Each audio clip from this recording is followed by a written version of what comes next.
Nah kalau sekarang aku mau taunya adalah tips. Karena kita udah ngomongin panjang kali lebar, mungkin teman-teman juga penasaran. Tips kalau untuk jadi Gita pasti susah ya, harus tanya orang tuanya Gita. Tapi mungkin ada orang yang dia tuh ingin berkarir seperti Gita. Karena aku yakin di luar sana banyak mahasiswa hukum, atau bahkan mungkin belum mahasiswa, baru mau masuk sekolah hukum.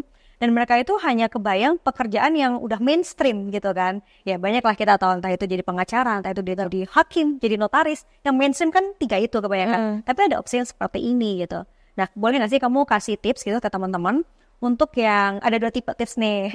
Yang pertama untuk adik-adik yang masih usia sekolah dan dia itu kenapa harus ngambil hukum, itu yang pertama. Terus yang kedua, untuk kategori yang udah terlanjur masuk di fakultas hukum, tapi mereka ngerasa, kayaknya aku nggak cocok dengan 3 opsi tadi. Gitu. Kenapa ya? Masuk hukum ya? Ada kan yang orang kayak gitu. Oke. Tips yang pertama, sebenarnya aku nggak bisa juga ya bilang kayak harus belajar hukum juga. Karena banyak banget sebenarnya tergantung dengan teman-teman juga gitu. Karena tapi selalu menurut aku pelajari dulu mengenai bidang yang kalian memang ingin geluti ke depannya, karena itu pasti akan lebih mudah untuk belajar ke depannya gitu. Karena kalau kalian memang nggak punya passion terkait dengan bidang hukum, karena kalau zamannya kita dulu ya, yang zaman dulu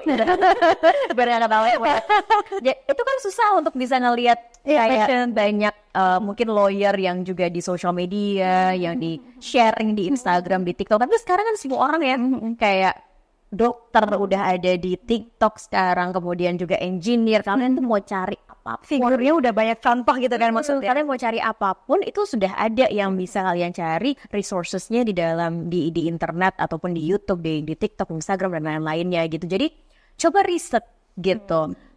Aku nggak bisa bilang kalian harus masuk hukum, tapi kalau kalian sudah punya interest di ranah hukum, belajar hukum itu menurut aku menjadi salah satu aspek yang mungkin nantinya tidak akan bisa 100% dihilangkan oleh AI. Kenapa gitu?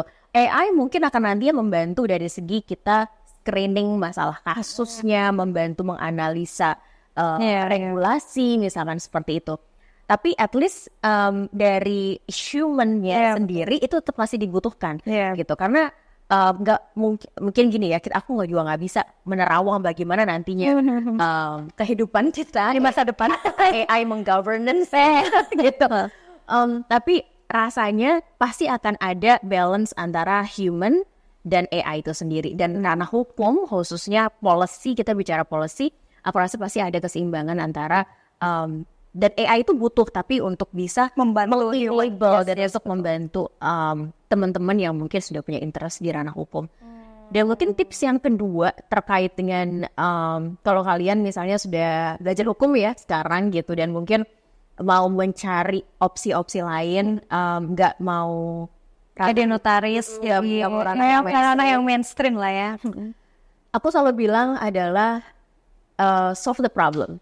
Gitu. Jadi passion aja nggak cukup sebetulnya gitu. Passion aja nggak cukup. Jadi kalau misalkan kalian memang mau menggeluti ranah legal tech misalnya gitu ya, atau misalnya mau jadi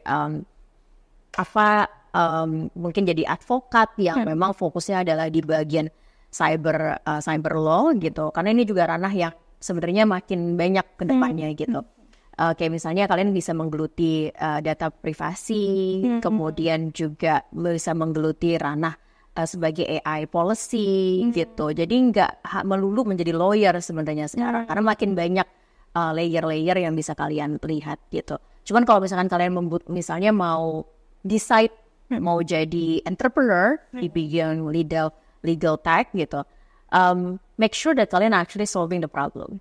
Gitu, karena apapun yang dibutuhkan di masyarakat biasanya harus solving the problem. Kalau kalian nggak solve problemnya, orang nggak akan butuh solusi dari kalian, gitu kan. Dan kalian akan susah juga untuk berkembang, gitu. Jadi always make sure untuk research, gitu ya, research dan survei ke lapangan. Make sure yang pertama adalah solving the problem, create the solutions that solving this issue, dan selalu berinovasi. Karena this journey is not about taking to point A to point B and then that's it gitu. That's the finish line gitu. There's no such a thing gitu. Jadi kita this is just a journey gitu. Jadi kalian ya harus ada prosesnya dalam proses berkembang ini. Mungkin ada ups and downs, mungkin harus kayak pivoting juga dulu atau bagaimana gitu. Tapi dalam proses seperti ini, kalau harus bisa celebrating success, tapi juga harus bisa mengakomodir kayak misalnya failure, terus juga misalnya perkembangan dari teknologi gitu. Pastikan juga kalian paham apa yang dibutuhkan oleh masyarakat dan bagaimana teknologi bisa leverage dari solutions yang kalian berikan.